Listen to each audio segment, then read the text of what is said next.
Jemaat GD Pray, hari ini kita dan seluruh umat Kristiani merayakan Jumat Agung.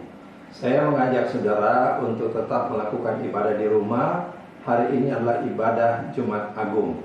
Untuk itu saya mengajak saudara membaca satu bagian firman berbicara tentang Jumat Agung, yaitu kematian Kristus. Matius 27 ayat 18 dan seterusnya. Ia memang mengetahui bahwa mereka telah menyerahkan Yesus karena dengki. 19. Ketika Pilatus sedang duduk di kursi pengadilan, istrinya mengirim pesan kepadanya, "Janganlah engkau mencampuri perkara orang benar itu, sebab karena dia aku sangat menderita dalam mimpi tadi malam." Tetapi oleh hasutan imam-imam kepala dan tua-tua, orang banyak bertekad meminta supaya Barabas dibebaskan dan Yesus dihukum mati. Wali negeri menjawab dan berkata kepada mereka, "Siapa di antara kedua orang itu yang kamu kehendaki kau bebaskan bagimu?" Kata mereka, "Barabas." Kata Pilatus kepada mereka, "Jika begitu, apakah yang harus kuperbuat dengan Yesus yang disebut Kristus?" Mereka semua berseru, "Ia harus disalibkan." 23 katanya, "Tetapi kejahatan apakah yang telah dilakukannya?" Namun mereka makin keras berteriak, "Ia harus disalibkan." Adegan ini adalah ketika Yesus dihadapkan kepada Pilatus, wali negeri, untuk diadili, dihakimi, dan berakhir penyaliban. Yesus diserahkan oleh imam-imam kepala kepada Pilatus untuk disalib karena dasarnya dengki dan iri hati. Saya baca kembali ayatnya, ya, di ayat yang 18. Ia, yaitu Pilatus, memang mengetahui bahwa mereka telah menyerahkan Yesus karena dengki. Catat, karena dengki. Karena dengki dan iri hati. Yang kedua, karena Yudas yang mata duitan menjual Yesus kepada para imam dengan 30 keping perak. Yang ketiga, karena para imam menghasut masyarakat supaya suara bulat minta Yesus disalibkan, penjahat kelas kakap yang sedang dipenjara bernama Barabas dilepaskan. Kita dengar sekarang ada ribuan narapidana dilepas dari penjara. Keadaannya kayak agak mirip. Jadi 3 unsur ini, saya ulangi, dengki, mata duitan, menghasut, menyesatkan. 3 unsur inilah yang iblis pakai menjadi strateginya untuk menyalahkan Kristus, untuk melenyapkan Kristus sang kebenaran. Namun iblis tidak tahu dan mengerti bahwa kematian Kristus itu menyelamatkan seluruh umat manusia di dunia ini. Iblis kalah. Dia berpikir melenyapkan kebenaran, menyelamatkan Kristus, dia menang. Tapi dia tidak mengerti, tidak tahu bahwa dengan matinya Kristus, keselamatan tersedia bagi seluruh manusia di dunia ini. Saya baca Roma 6 ayat 23. "Sebab upah dosa ialah maut, tetapi karunia Allah ialah hidup yang kekal dalam Kristus Yesus Tuhan kita." Akibat dosa, maut, binasa. Tetapi karunia Allah ialah hidup yang kekal dalam Kristus Yesus bagi yang percaya. Ayat yang kedua, Kisah Rasul 4 ayat 12. "Dan keselamatan tidak ada di dalam siapapun juga selain di dalam Dia, selain di dalam Yesus. Sebab di kolong langit ini tidak ada nama lain yang diberikan kepada manusia yang olehnya kita dapat diselamatkan." Jadi saya mengajak saudara, teguhkan imanmu, bersukacita, bersyukur. Keselamatan Tuhan berikan kepada umat manusia di kolong langit ini cuma satu, melalui satu, yaitu Yesus Kristus. Tidak ada nama lain, dikatakan. Tidak ada nama lain di bawah kolong langit ini, tidak ada nama lain yang diberikan kepada manusia yang olehnya kita dapat diselamatkan. Menurut Alkitab, keselamatan diselamatkan cuma melalui satu nama, Tuhan Yesus Kristus. Haleluya. Soalnya jangan digoyahkan dengan ajaran-ajaran yang lain, orang-orang yang menghina Yesus dan segala macam. Karena kebenaran memang mau dilenyapkan. Nah, di dalam Jumat Agung ini, sebelum Yesus disalib, kita sudah melihat juga semua fakta-fakta ini. Mari kita teliti 3 unsur tadi yang di atas. 1, dengki. 2, mata duitan. 3, menghasut, menyesatkan. Saya mulai dari dengki.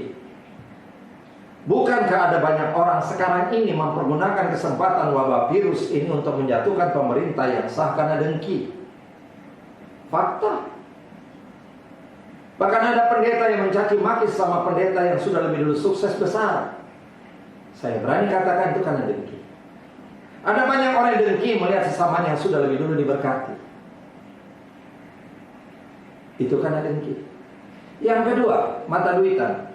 Ada banyak orang mempergunakan situasi sulit ini karena virus untuk mengambil keuntungan besar, bukan menolong, membantu sesama yang lagi susah. Contoh, masker yang biasanya satu dus cuma 50.000, sekarang naik 7 sampai 8 kali lipat, bisa 350 dan 400.000 per dus. Bukankah ini mengambil keuntungan? Bukankah ini mata duitan? Saat orang lagi kesusahan di tengah krisis ini, kenapa harus mengambil keuntungan? Nah, saya mengatakan orang-orang ini mata duitan. Harga-harga sembako naik tinggi. Kesempatan bukan untuk menolong, tetapi untuk mendapatkan keuntungan. Ibu-ibu berteriak, harga-harga sembako di pasar naik tinggi. Padahal pemerintah mengadakan suplai bahan makanan, suplai sembako lebih daripada cukup. Kenapa dinaikkan tinggi? Karena mau mengambil keuntungan, alias mata duitan. Yang ketiga, menghasut. Bukankah melalui media sosial banyak orang menghasut secara halus agar pemerintah terjebak dengan kebijakan yang salah, mendorong pemerintah untuk lockdown, yang nanti ujung-ujungnya mereka hendak menjatuhkan pemerintah yang sah agar mereka bisa ambil alih kekuasaan. Semua sudah tahu itu. Bahkan melalui media sosial banyak hoax yang disebarkan.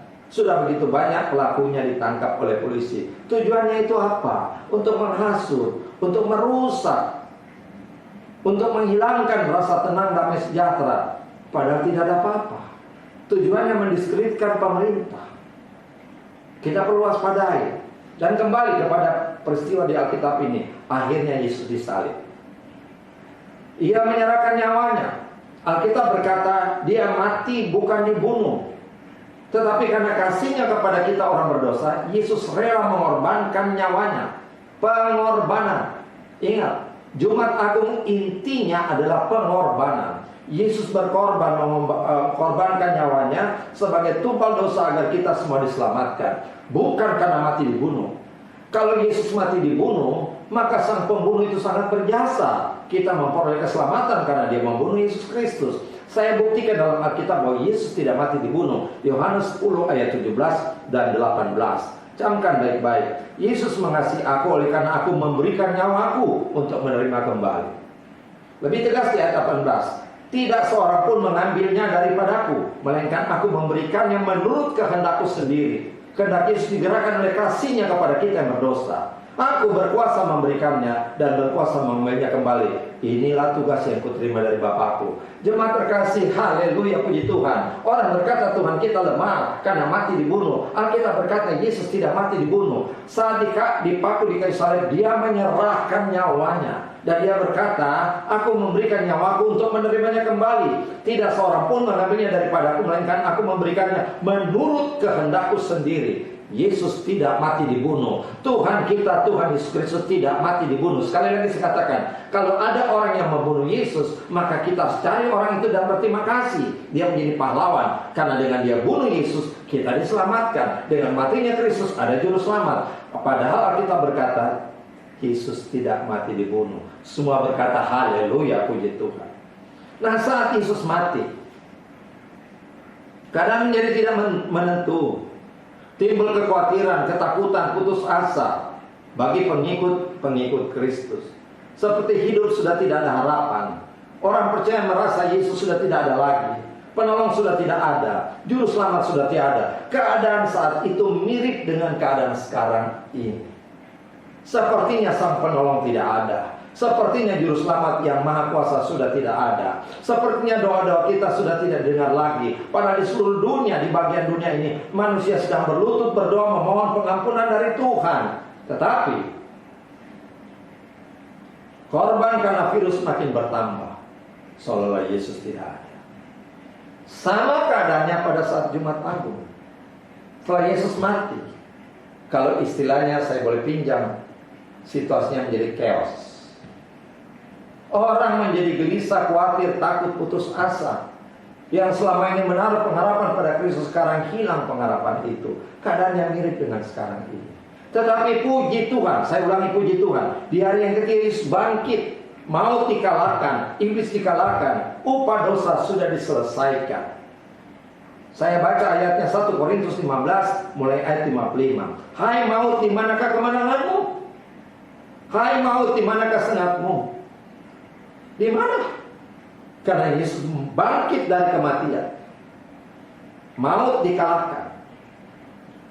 Ayat 56, sengat maut ialah dosa dan kuasa dosa ialah hukum Taurat. 57, tetapi syukur kepada Allah yang telah memberikan kepada kita kemenangan oleh Yesus Kristus Tuhan kita.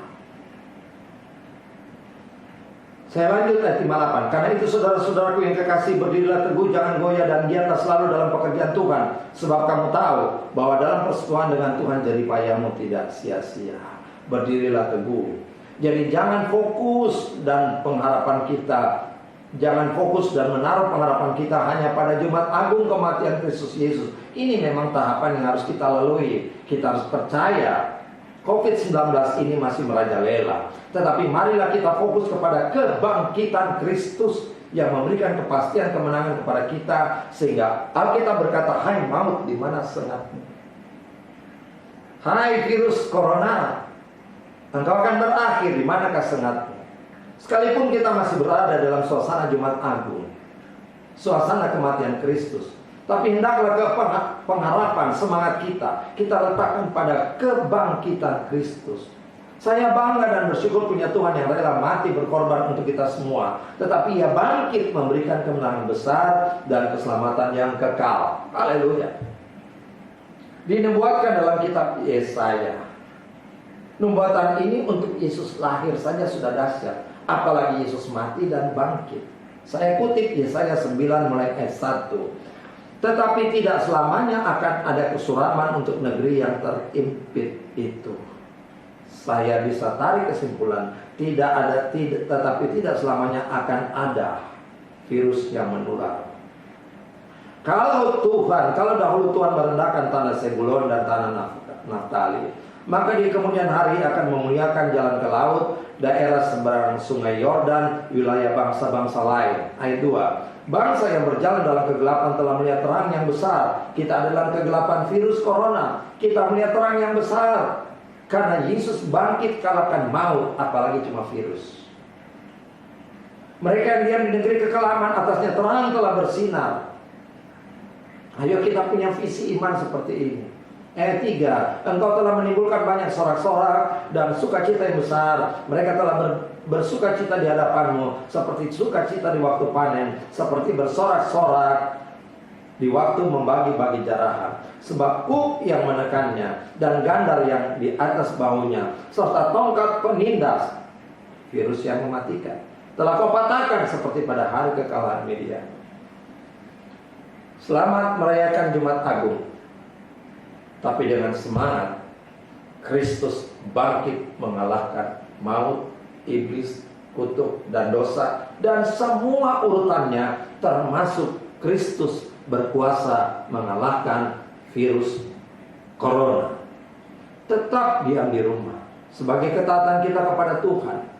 Tetap beraktivitas dalam rumah dan jaga kebersihan, dan tetap melakukan firman, beribadah, menolong sesama dengan kemampuan kita, dan beri semangat kepada yang lain. Karena hidup kita tidak berhenti di Jumat Agung.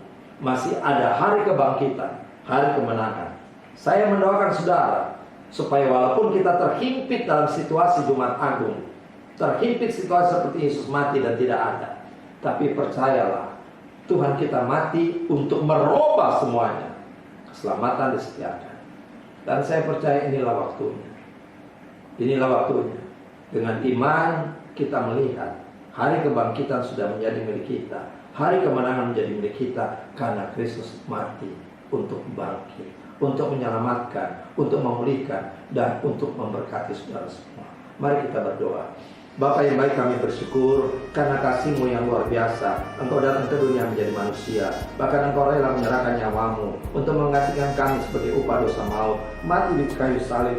Ajar kami Tuhan beriman bahwa kematian-Mu bukanlah sebuah kekalahan. Kematianmu bukan karena dibunuh, tapi karena engkau menyerahkan nyawamu karena kasihmu kepada kami. Dan kematianmu melahirkan kebangkitan, kemenangan besar, maut dikalahkan, iblis dikalahkan, dan segala urutan-turutannya dikalahkan, termasuk sakit penyakit virus mematikan ini. Hamba percaya, dengan iman kami akan melihat kebangkitan Kristus, dan engkau lindungi semua anak-anakmu yang tetap berharap percaya bersandar kepadamu. Melalui Jumat Agung ini, hamba berdoa, kuatkan teguhkan iman kami. Satukan kami kembali dalam keluarga yang makin harmonis dan intim dengan engkau. Dan ajarkan setiap yang menonton khotbah ini agar kami menjadi pelaku firman, tunduk pada pemerintah, dan tetap menolong sesama, tetap mendoakan semua. Kami berdoa secara khusus pemerintahan kami, Presiden Jokowi, menteri-menteri, dan semua aparat keamanan, bahkan DPR dan kabinet, dan semua legislatif, yudikatif. Hamba berdoa, Tuhan berikan mereka hikmat mulai dari Presiden. Kami bersyukur segala keputusan yang diberikan membuat Indonesia tetap kokoh di tengah wabah virus ini. Dan kami mendapat kabar yang baik menurut IMF dan World Bank bahwa ada 3 negara di Asia ini yang tetap kuat ekonominya di tengah wabah virus yang membuat begitu banyak negara bangkrut. 3 negara itu termasuk Indonesia, China, dan India. Kami bersyukur, kami mendoakan secara khusus Bapak Presiden kami, Bapak Joko Widodo. Tambahkan lagi hikmat, karena melalui beliau engkau bekerja sehingga eksistensi ekonomi moneter keuangan kami tetap kuat di tengah badai COVID-19 ini. Dan kami bersyukur Tuhan, tambahkan lagi hikmat jalan keluar solusi sehingga negara ini tetap kokoh di tengah badai dan tetap menang.